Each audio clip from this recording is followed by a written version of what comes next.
Hello everyone, आप सब कैसे हैं। मैं उम्मीद करता हूं कि बहुत अच्छे होंगे और अपनी पढ़ाई को बहुत अच्छे से कर रहे होंगे।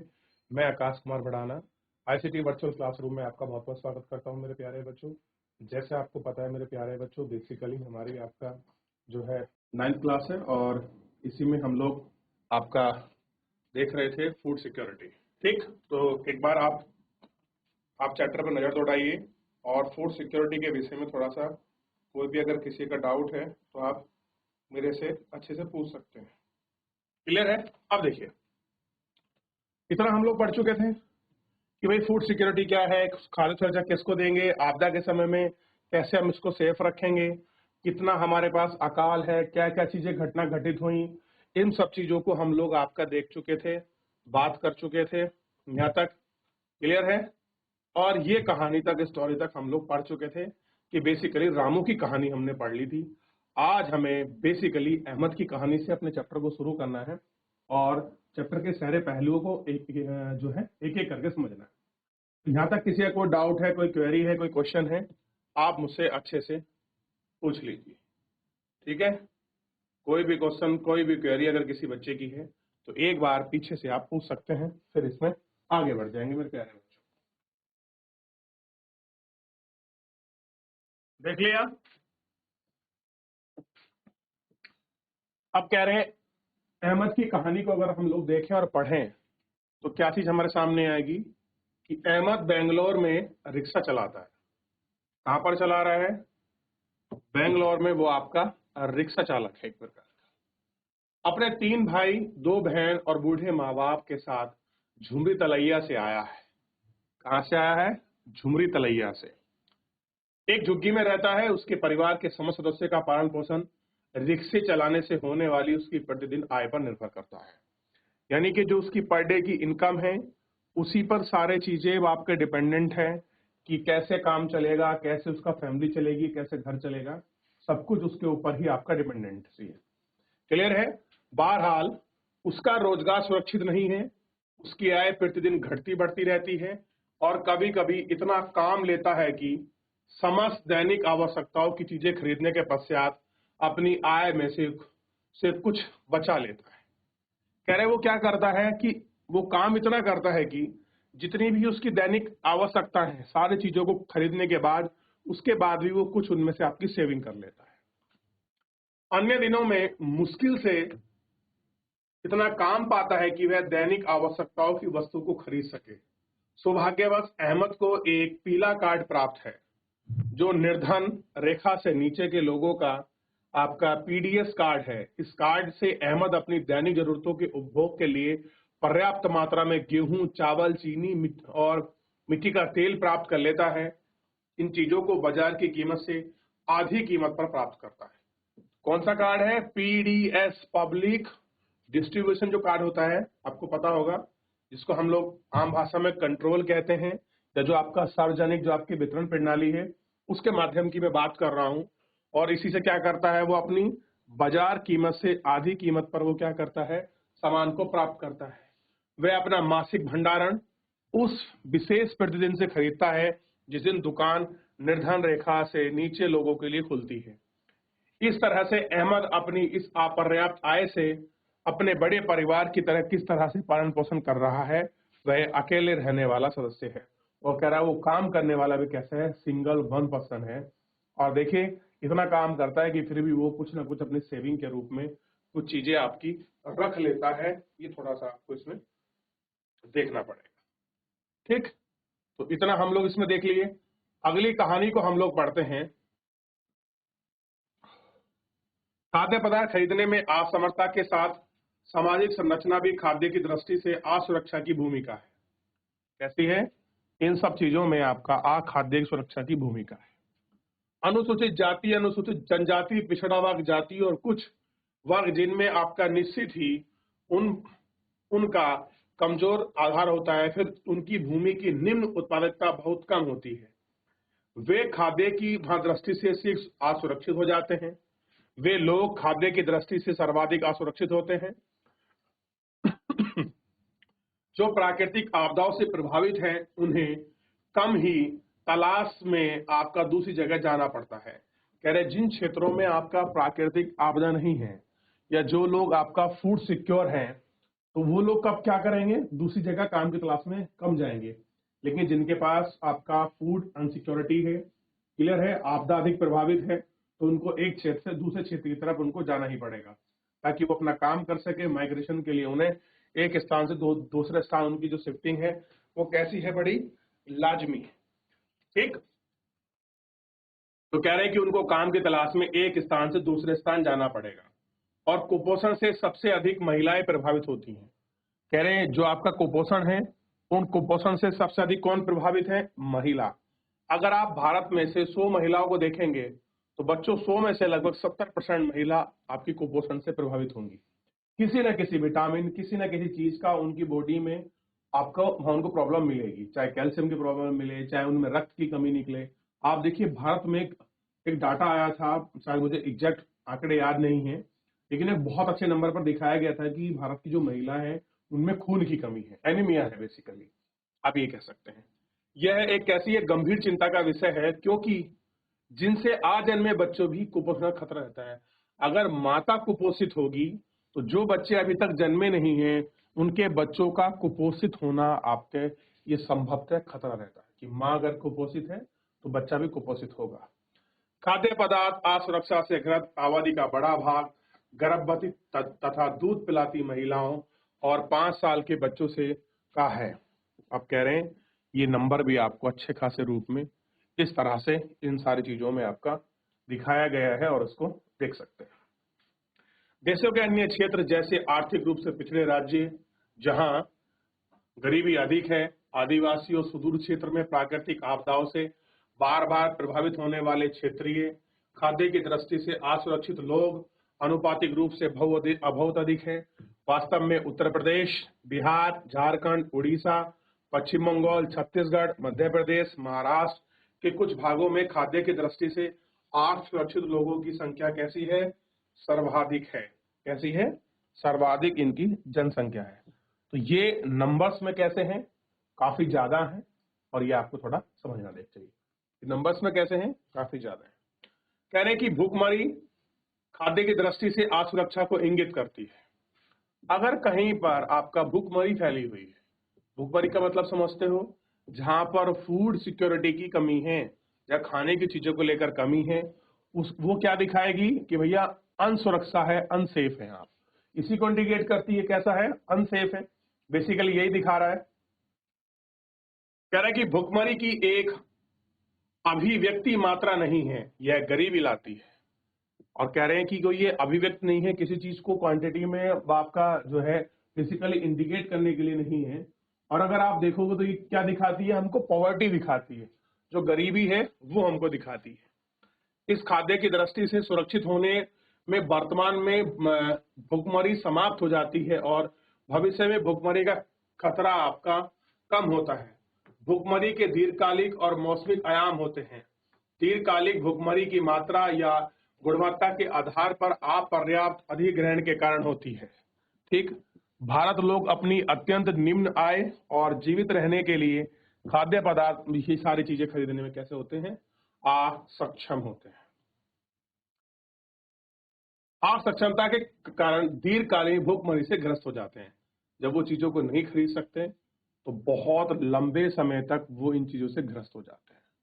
वैश्विक भूखमरी की फसल उगाने, काटने, चक्र करने संबंधित है। क्षेत्रों की दृष्टि से क्रियाओं का मौसमी प्रक्रिया के कारण नगरीय क्षेत्र में अनियमित श्रम के कारण होती है, जैसे बरसात के मौसम में अनियमित निर्माण श्रमिक का कार्य कर रहा है। इस तरह से भूखमरी तब होती है जब कोई व्यक्ति पूरे परिवार में काम करने के लिए असक्षम रहता है। कैसा रहता है, पूरे काम में करने के लिए असक्षम रहता है। इन सब चीजों को हमको समझना पड़ेगा।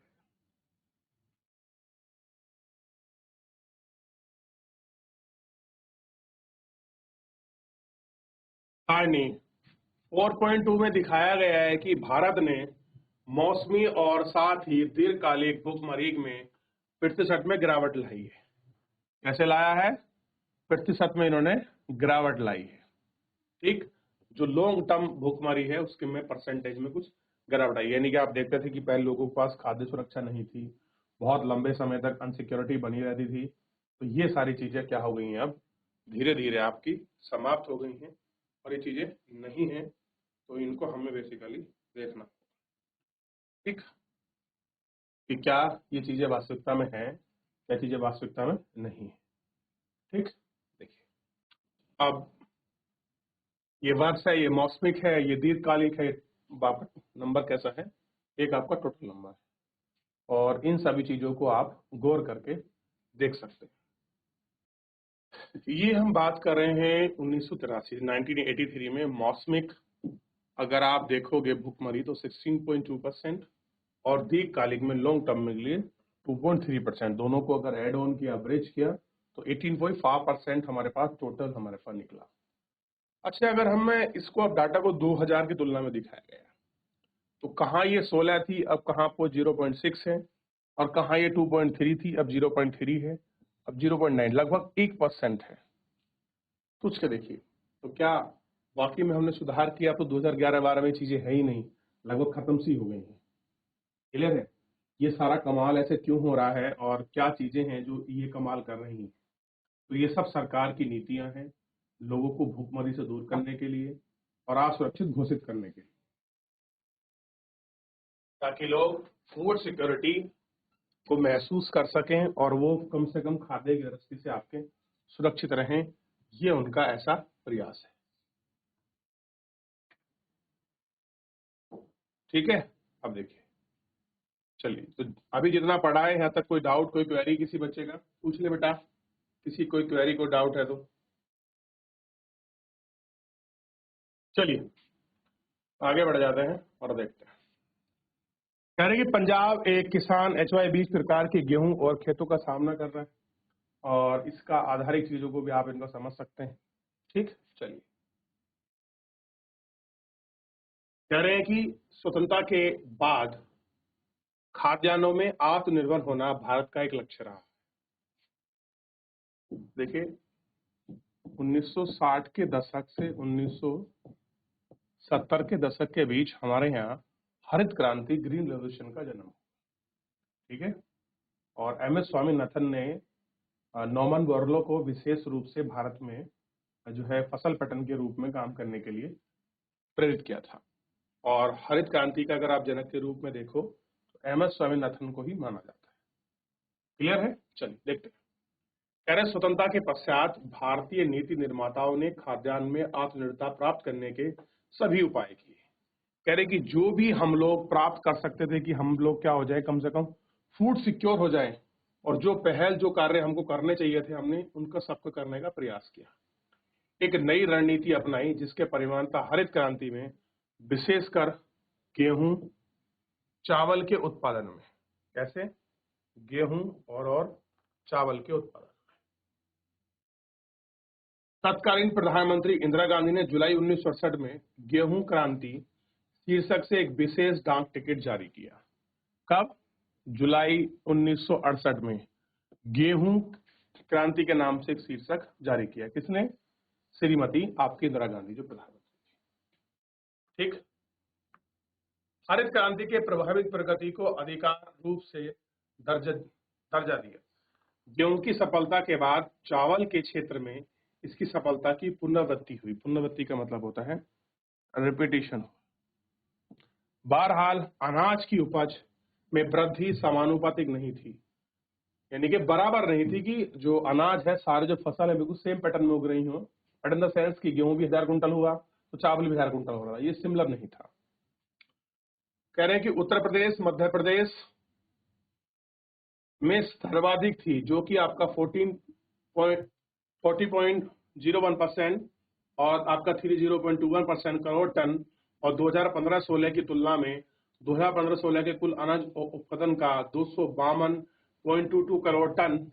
अब देखिए ये नंबर्स हैं जो आपका बढ़ रहेंगे। पहले इतना था, फिर इतना हो गया, इतना बढ़ा उत्तर प्रदेश में, इन जगहों में ये नंबर दिखाया गया, और कह रहे हैं कि इतनी उल्लेखनीय अब आपका वृद्धि हुई।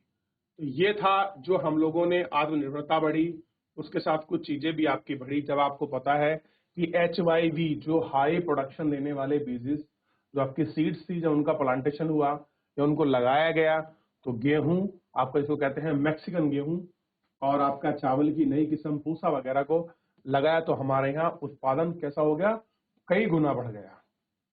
जब कई गुना बढ़ गया तो हम लोग क्या हो गए, फूड सिक्योर हो गए। अब देखिए, भारत में खाद्य सुरक्षा जिस चैप्टर को अब हम पढ़ रहे हैं उसका मेन अब शुरू होगा। तो अब तक हम क्या पढ़ रहे थे कि भारत में खाद्य सुरक्षा क्यों है, क्या समस्या है, कैसे होगा, क्या कुछ होगा, इन सभी विषय के बारे में हम लोग आपका गौर करके पढ़ रहे थे। कह रहा है कि 70 के दशक में, 70 का मतलब है 1970 के दशक में प्रारंभ में हरित क्रांति के आने के बाद से ही मौसम की परिवर्तित आपके दशाओं में अकाल नहीं पड़ा। अब हरित क्रांति आ गई थी कब, मैंने आपको बताया था 1960 से लेकर जो आपका 70 के बीच का दशक है, और यही हरित क्रांति का समय है। ठीक, अब कह रहे हैं प्रारंभिक के होने के बाद मौसम में जो आपका विपरीत दशाओं के दौरान देश में अकाल नहीं पड़ा। अकाल का मतलब होता सूखा। पहले क्या था, जितनी भी एग्रीकल्चर चीजें होती थी वो सब बारिश पर डिपेंडेंट थी, बारिश हुई नहीं तो हमारे यहाँ सूखा पड़ा था। लेकिन अब क्या हुआ, ऐसी कोई समस्या पैदा हुई नहीं। देश भर में उपजाई जाने वाली विविध फसलों के कारण भारत पिछले 30 वर्षों के दौरान खाद्य के मामले में आत्मनिर्भर बन गया। और कह रहे हैं कि भारत कैसा हो गया, 30 वर्षों के दौरान 1960, 70 और 80 में क्या बन गया, भारत आत्मनिर्भर बन गया। सरकार द्वारा सर्वाधिक तैयारी की गई। खाद्य सुरक्षा की व्यवस्था के कारण खराब मौसम की स्थिति के बावजूद अन्य कारण से अनाज की उपलब्धता सुनिश्चित हो। चाहे खराब मौसम हो, कोई भी ऐसी कंडीशन हो जाए, हमारे पास फूड सिक्योरिटी की प्रॉब्लम नहीं होनी चाहिए, हमने ऐसा प्रयास किया। और इस व्यवस्था के दो घटक थे, बफर स्टॉक और आपका सार्वजनिक प्रणाली, जिसको हम क्या कहते हैं, PDS, पब्लिक डिस्ट्रीब्यूशन सिस्टम। ठीक है, और ये क्या है, बफर स्टॉक। तो दो चीजें हमने पैदा की जब हमारे पास अनाज की उपज अच्छी हो गई। तो पहला हमने किया बफर स्टॉक, दूसरा किया हमने PDS सिस्टम को हमने लागू किया। तो दो सिस्टम बेसिकली हमने चलाए। अब ये देखिए, अनाज उत्पादन का एक रिकॉर्ड हमको दिखाया गया है कि कितना अनाज बढ़ा है। 1961 में क्या प्रोडक्शन थी और 2021 में क्या हो गई। तो 60 से आपका 70, 80 से 108 हो गई, और यहां तक हम 130, यहां तक हम जो है अनाज में जो था आत्मनिर्भर हो गए। लेकिन उसके बाद निरंतर निरंतर हमारे यहाँ प्रोडक्शन बढ़ता चला गया और आपका निरंतर बढ़ रहा। तो हम कैसे हैं, अब खाद्यान्न में आत्मनिर्भर और एक्सपोर्ट करने वाले हैं, और दुनिया का सबसे बड़ा फूड प्रिजर्विंग सिस्टम हमारे पास है खाने के मामले में।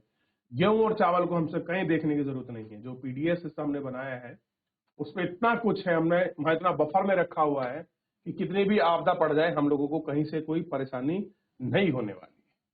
क्लियर है, ये देखिए। तो ये रेट है प्रोडक्शन का।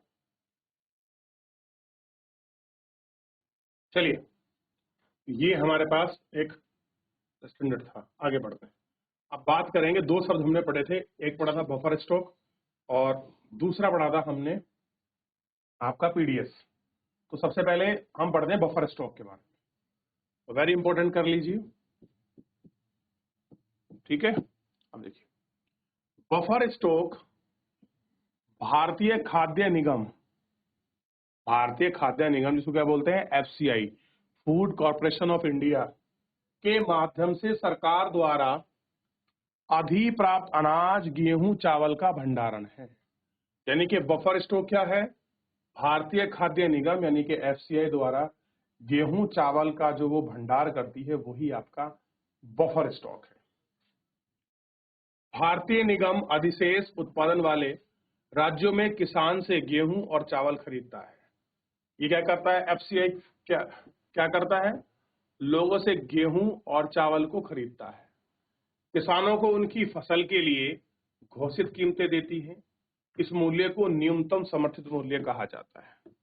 क्या बोलते हैं इस कीमत को, न्यूनतम समर्थन मूल्य, यानी कि इसी को क्या बोलते हैं, MSP, मिनिमम सपोर्ट प्राइस। भाई अगर गेहूं चावल खरीदेगी तो FCI तो कहीं से तो खरीदेगी, तो वो किसानों से खरीदती है। और किस पर रेट पर खरीदती है? एमएसपी पर, यानी कि न्यूनतम जो आपका समर्थित मूल्य है। सिंपल सा मतलब है कि सरकार इस रेट में कम से कम आपके अनाज को खरीद लेगी। आप महंगा से महंगा कहीं भी बेच सकते हो, लेकिन इससे कम दाम से नीचे नहीं बेचने की जरूरत है, उसको सरकार खरीद लेगी। इसी को बोलते हैं हम एमएसपी। इन फसलों के उत्पादन को प्रोत्साहन देने के लिए उद्देश्य से बुआई के मौसम से पहले सरकार न्यूनतम समर्थन मूल्य घोषित करती है। जब किसी फसल की बुआई की जाती है तो उससे पहले क्या करती है? वो अपना एमएसपी को घोषित करती है कि भैया इस साल हम लोग एमएसपी अपना क्या देने वाले हैं, न्यूनतम समर्थित मूल्य क्या होगा, इस पर वो पूरा विचार करती है। खरीदी हुई अनाज भंडार में रखे जाते हैं। क्या आप जानते हैं कि सरकार बफर स्टॉक क्यों बनाती है? कह रहे क्या कारण है कि आप जानते हो सरकार अपना बफर स्टॉक क्यों बनाती है? बताएगा कोई बच्चा क्यों बनाती है? ऐसा कमी वाले क्षेत्र और समाज के गरीब वर्गों में बाजार कीमतों से कम कीमत पर अनाज आपका वितरण करने के लिए किया जाता है। कि जो ऐसा परिवार है, जो ऐसा वर्ग है, जो ऐसा गरीब वर्ग है जो बाजार कीमत पर अनाज चल रहा है, उसको वो अफोर्ड नहीं कर सकता, तो उसको सस्ते दामों पर अनाज मिल जाए। इस कीमत को निर्गत कीमत भी कहा जाता है। खराब मौसम या फिर आपदा काल में अनाज की कीमतों की समस्या को हल करने में मदद मिलती है। जब कभी रेट गिर जाए तो उसको कम करने में क्या मिलती है? हेल्प मिलती है। तो इसलिए सरकार आपका क्या करती है? बफर स्टॉक करती है। ठीक है, तो कोई आपसे पूछ ले बफर स्टॉक क्या है तो आपको पता होना चाहिए। सार्वजनिक वितरण प्रणाली क्या है? आप सेकेंड जो आपका इंपॉर्टेंट था, वेरी वेरी इंपॉर्टेंट है, PDS. P for public, S for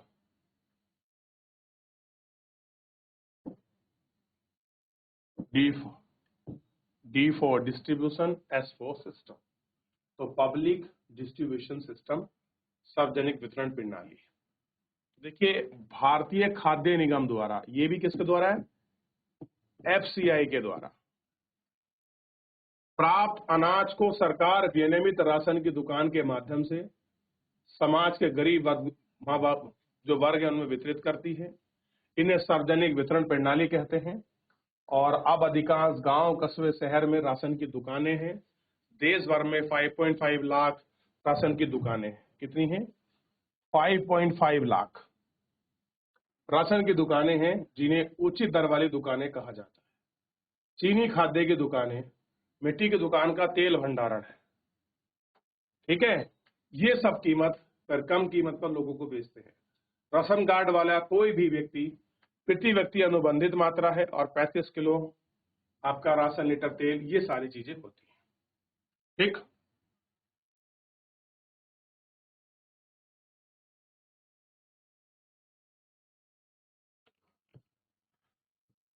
निर्धनों में लोगों के लिए अंत्योदय कार्ड योजना और आपका निर्धनता रेखा से नीचे के लिए बीपीएल कार्ड योजना और आपका अन्य लोगों के लिए एपीएल कार्ड योजना। तो एक कौन सा कार्ड हुआ? अंत्योदय, जो बिल्कुल गरीब है। दूसरा कौन सा हुआ? बीपीएल। और एक क्या हो गया? एपीएल, बिलो पॉवर्टी लाइन और अपर पॉवर्टी लाइन। इसका ये मतलब है। क्लियर है? तो भारत में कितने प्रकार के कार्ड चलते हैं? 3 प्रकार के राशन कार्ड है। अंत्योदय कार्ड योजना, बीपीएल यानी कि बिलो पॉवर्टी लाइन, एपीएल मतलब अपर पॉवर्टी लाइन। तो इन आधार पर क्या मिलता है? ये सारी चीजें आपकी बुकिंग होती हैं और इन्हीं के आधार पर ये चीजें मिलती हैं। क्लियर है? अब देखिए, तो एपीएल बीपीएल को और अच्छे से पढ़ेंगे। आगे बढ़ते हैं थोड़ा सा। अब देखिए, कुछ आपसे करने के लिए कह रहा, देखिए ध्यान दीजिए। अपने इलाकों की राशन की दुकान पर जाइए और वहां से निम्नलिखित ब्यौरा प्राप्त कीजिए। राशन की दुकान कब खुलती है? राशन की दुकान पर कौन कौन सी चीजें मिलती हैं? राशन की दुकान में चावल, गेहूं, यानी कि आपका निर्धनता रेखा से जीने वाले परिवार के लिए कीमत क्या है और अन्य लोगों की कीमत क्या है। पता करिए कि आपके पास राशन कार्ड है, इस राशन कार्ड के पास आपके परिवार में कौन सी चीजें हैं। क्या आप वहां किस तरह की समस्याओं का सामना करना पड़ रहा है, राशन की दुकान क्यों जरूरी है, इसकी वो आपका बात कर रहा है। ठीक, तो इन सब विषय को आपको देखना है क्या कुछ है। ठीक, तो एक बार थोड़ा सा आप सोच के बताइए, क्या आपके यहाँ इस तरह की दुकानें हैं जिसमें आप लिखा होगा सरकारी दुकान, इस तरह से बताइए। चलिए तो मेरे प्यारे बच्चों, फिलहाल जो है आज इस लेक्चर में इतना ही रखेंगे। कल हम लोग जो है भारत में राशन की क्या व्यवस्था है हम इसको देख लेंगे। ठीक है तो मेरे प्यारे बच्चों, फिलहाल आज के इस लेक्चर में इतना ही। मिलते हैं नेक्स्ट लेक्चर में, तब तक अपना ध्यान रखिए, स्वस्थ रहिए, चैप्टर को अच्छे से पढ़ते रहिए। मुझे जुड़ने के लिए आपका बहुत बहुत धन्यवाद।